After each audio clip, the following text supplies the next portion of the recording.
आप forest officer, तो आपसे क्या उम्मीद करते हैं कि ये मान लीजिए क्या कर देंगे या कि एक छवि जो होती है, कई बार फॉरेस्ट डिपार्टमेंट को जनरली डेवलपमेंटल सिनेरियो में एज अ विलन हमने अपने ही स्टेट में अभी हाल के सालों में या लाइवलीहुड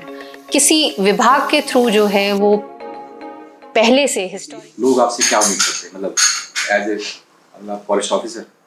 तो आपसे क्या उम्मीद करते हैं कि ये मान लीजिए क्या कर देंगे या देखिए, ऐसा है कि इन प्रिंसिपल तो अगर कहा जाए, जो थोड़ा सा फॉरेस्ट की एक छवि जो होती है, कई बार फॉरेस्ट डिपार्टमेंट को जनरली डेवलपमेंटल सिनेरियो में एज अ विलन मान लिया जाता है। वो इसलिए क्योंकि जहाँ कहीं किसी तरह के डेवलपमेंटल प्रोजेक्ट या किसी भी तरह के एसेट क्रिएशन की बात होगी for developmental purpose and if it involves forest land, और हिमाचल एक ऐसा स्टेट है जहाँ पे the maximum extent of land legally comes under the purview of forest land. तो वहाँ पे जब हमें, क्योंकि मैंने आपको ऑलरेडी बताया कि जब हम इस तरह के प्रोजेक्ट्स की बात करते हैं तो दो प्रावधान हैं बेसिकली हमारे पास, फॉरेस्ट कंजर्वेशन एक्ट के प्रोविजंस हैं और फॉरेस्ट राइट्स एक्ट भी है। But sometimes even despite the provision, sometimes user agencies और इवन पीपल एट लार्ज थोड़ा सा कई बार जो प्रोसीजरल इनकम्ब्रेंसेस होते हैं वो थोड़ा सा उनको मुश्किल लगता है फॉलो करना। तो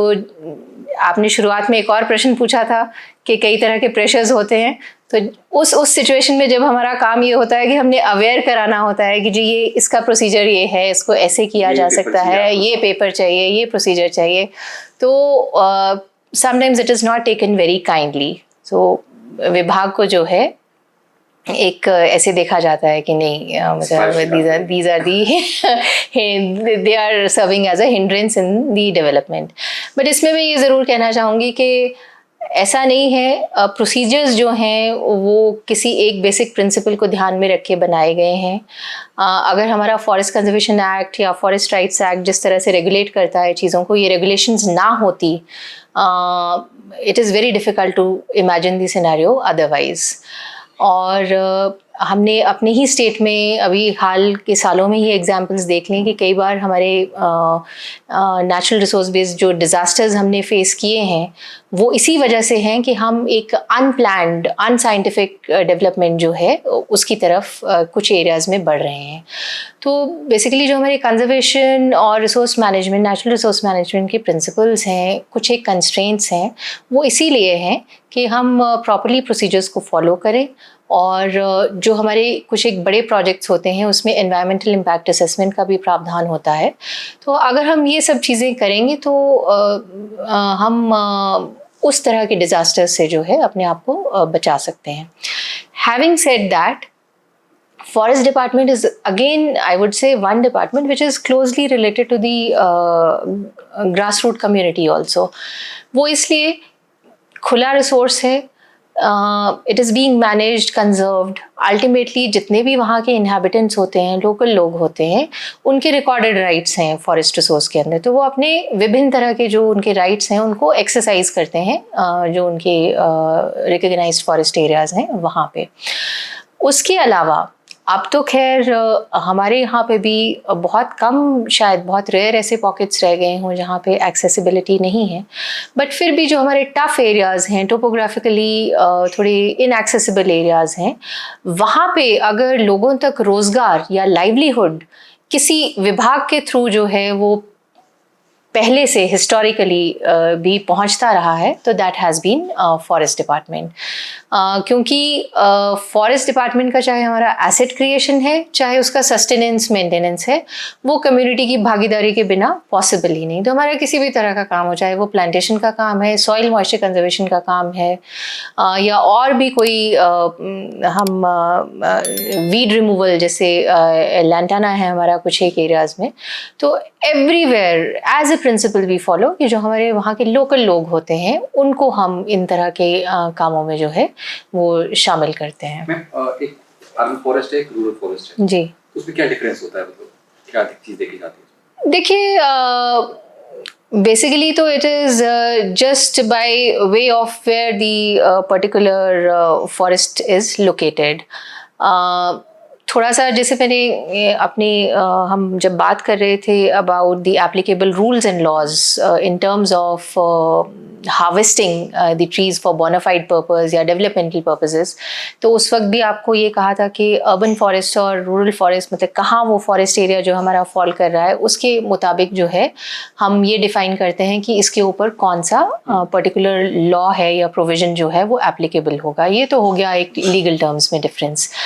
अदरवाइज जो अगर हम बात करें कि एज पर हमारा जो वर्किंग प्लान है या एज पर हमारा मैनेजमेंट यूनिट है, जैसे मैंने कहा कि beat is the smallest management unit that we have, that is not so much of a difference, क्योंकि चाहे वो हमारा अर्बन एरिया से लगता फॉरेस्ट है या रूरल एरियाज में फॉरेस्ट है, it is the organisational structure, the management structure is per se the same. वैसे ही वो हमारे वर्किंग प्लान में रहेगा. There is something called as compartment history files in which we record and document every management intervention that we are carrying out in a particular forest. तो वो हर जगह के लिए जो है वो सेम ही रहेगा. दूसरी चीज़ ये ज़रूर हो सकती है कि जब हम ऐसे फॉरेस्ट की बात करते हैं जो अर्बन एरियाज़ के आसपास होते हैं, वहाँ पे in terms of anthropogenic pressure, we can say that sometimes such forests have more anthropogenic pressure on them just by virtue of the fact कि वहाँ पे हमारा population जो है वो rural areas से काफ़ी ज़्यादा होता है. तो अगर हम धर्मशाला के आसपास की ही बात कर लें, जब हम मिकलोडगंज की तरफ जाते हैं काला पुल, उससे ऊपर हमें जितना भी जंगल दिखाई देता है it is a reserve forest. बान ओक का जंगल है वो प्राइमरीली. और देखिए फॉरेस्ट्री में लॉन्ग टर्म विजन रहता है. इसकी भी एक हिस्ट्री है कि ये तो ब्रिटिशर्स के ही टाइम में at that point in time some of it used to be cultivated land also. So all this land was basically at that time acquired. और ये जितना भी हमारा रिजर्व फॉरेस्ट यहाँ दिखता है, this is all a man made forest. Man made forest in the sense it has been planted. अब आज की डेट में अगर हम देखें तो हमारे पास धर्मशाला टाउन का, इस एरिया का जितना भी पानी है, उसके लिए अगर कैचमेंट फॉरेस्ट कोई सर्व कर रहा है, so it is that forest. If there is any forest area that is providing stability to the entire topography of the area, we can see that right on the ridge on top of that forest is the entire McLeodganj area. So if there is anything that is providing stability to that strata, is that forest which is over there. So ये differences हैं. Otherwise management में apart from applicability of laws, as far as management is concerned, we by and large follow the same principles irrespective of the area where the forest is located. Ma'am अभी एक और बात करूँ, conservation में future में क्या steps हो सकते हैं? देखिए again so as to speaking, जब हम कंजर्वेशन में और फ्यूचर की बात करते हैं तो एक शब्द which should stick to everyone and which comes to mind inevitably is sustainable. तो चाहे वो कंजर्वेशन है, चाहे फॉरेस्ट मैनेजमेंट है, लाइवलीहुड है, किसी भी तरह का अदर प्रैक्टिस है, इंडस्ट्रियल प्रैक्टिस है, टूरिज्म है, इको टूरिज्म है, everything has to be done in a manner in which we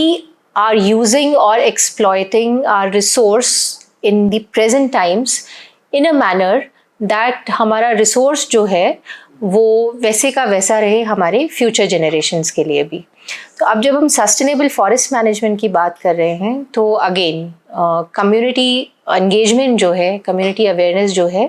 it comes in as the core principle कि उनका अवेयरनेस और एंगेजमेंट तो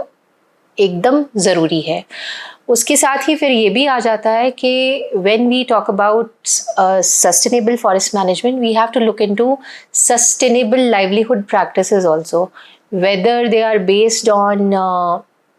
non-timber forest products, some sort of natural resources only or otherwise.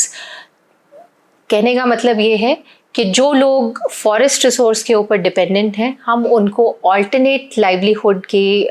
Avenues जो हैं अगर पैदा करके देंगे, उत्पन्न करके देंगे, तो their dependence on the forest will reduce and the exploitation of the resource will reduce, the pressure on the resource will reduce. तीसरा चीज़, जैसा मैंने कहा कि जो हमारे बिल्कुल नई डिजिटल टेक्नोलॉजीज़ हैं, चाहे वो GIS टूल्स हैं या फिर हमारे कई तरीके के ऐप्स हैं मॉनिटरिंग के लिए, in certain pockets they are doing very well, in certain pockets they are in transition phase. So that is also one thing which I feel कि उसको institutionalize करना, strengthen करना बहुत ज़रूरी है, ताकि हमारा जो surveillance, monitoring, regulation है ये कम से कम समय में हो सके, और अगर कहीं हमारे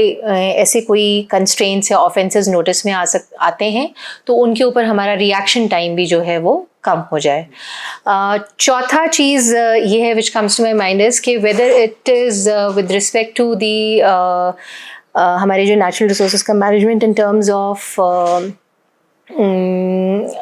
weather we are there's something called as payment for ecosystem services, अगर आपने सुना होगा। बेसिकली कॉन्सेप्ट क्या है कि हमारे जो इकोसिस्टम सर्विसेज हैं उनको हम प्रिजर्व कर रहे हैं, उनको हम कंजर्व कर रहे हैं। So there should be a incentive based mechanism built upon how much a community is investing into conserving and preserving those services. And ये जो पेमेंट ऑफ इकोसिस्टम सर्विसेज का कॉन्सेप्ट है, ये मैं कहूँगी कि ये ना सिर्फ कम्युनिटी के ऊपर बट सिस्टम के ऊपर, इन the sense the department can be involve, the state can be involve, in the sense specially जो हमारे हिली स्टेट्स होते हैं, we are still maintaining a balance between the development and conservation of our resources. Imagine if hilly states uphill are not doing enough to manage their forest resource or water resources in a healthy manner. The downhill states or the people downhill will not be in a position to exploit them or use them in an optimal manner. तो इस चीज़ को incentivize करना भी जो है as a future strategy मुझे लगता है कि बहुत ज़रूरी है। उसके साथ ही साथ जितने भी हमारे legal frameworks होते हैं उनको भी institutionalize और strengthen करना ज़रूरी है। Another thing which I feel थोड़ा सा एक हमारा जो फॉरेस्ट्री एनवायरनमेंट सेक्टर के साथ थोड़ा सा कंस्ट्रेंट है, I think this is my individual opinion, कि बजटरी प्रोविजंस भी जो हैं they should be enhanced for these sectors. और हिमाचल के परिप्रेक्ष्य में अगर बात करूँ तो बदलते समय के साथ हमें मोबिलिटी जो है उसकी भी बहुत ज़रूरत है। तो ये एक डेफिनेटली थोड़ा सा भी हमारे विभाग में एक कंस्ट्रेंट है कि हमारा जितना भी फील्ड में हमारा मैन पावर है जो काम कर रहा है उनके पास मोबिलिटी उतनी अच्छी नहीं है। तो अगर एक मोबिलिटी जो है वो उनको प्रोवाइड कराई जाएगी, इंस्टीट्यूशनल तरीके से प्रोवाइड कराई जाएगी, तो I think it will just add speed to their efforts that they are carrying out. कुछ एक चीजें जो वर्ल्ड में कहीं पे या किसी जगह पे अच्छी हो रही हैं जी, तो कुछ एक चीजें हमें क्या सीखनी चाहिए? वैसे क्या लगता है आपको कि कुछ एक चीजें हम सीख सकते हैं या किसी भी जगह पे कुछ चीज अच्छी हो रही हो? देखिए definitely when we talk about world scenario ना, तो जब हम स्पेशली अगर हम डेवलप्ड कंट्रीज की बात करें और उस तरफ जाते हैं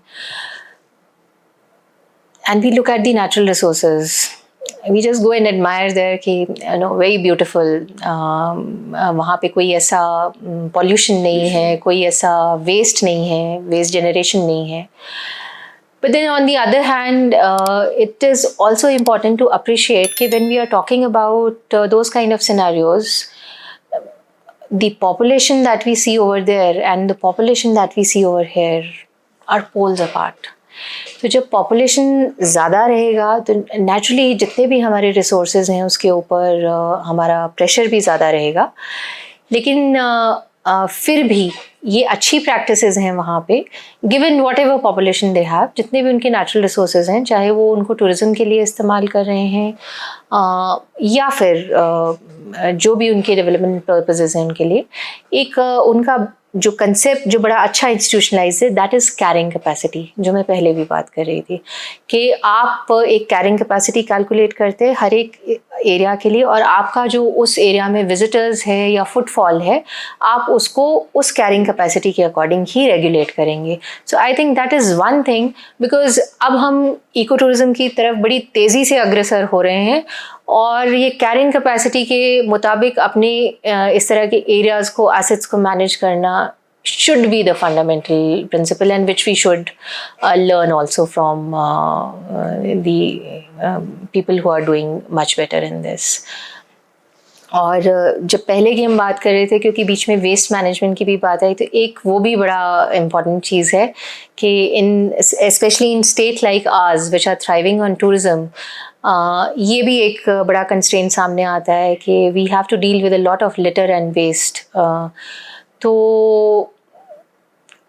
कलेक्शन और क्लिनलीनेस ड्राइव्स करना तो एक बात है, जो कि हम लोकल कम्युनिटी के साथ मिलके, डिपार्टमेंट खुद भी या फिर NGOs वगैरह के साथ मिलके भी हम रेगुलर तरीके से करते रहते हैं. बट जो सवाल अभी भी एट लार्ज खड़ा है वो है and disposal of all the solid waste that is being collected. तो उसकी तरफ काम करना बड़ा ज़रूरी है, क्योंकि जब तक हम एक रिसाइकलिंग मोड में जो है उसमें नहीं आएंगे, या जो चीज़ें रिसाइकिल नहीं हो सकती हैं उनका एक ऑप्टिमल एंड डिस्पोजल जो है उसके ऊपर हम we are not able to pinpoint a finger, तब तक इस चीज़ को मैनेज करना डिफ़िकल्ट होता रहेगा.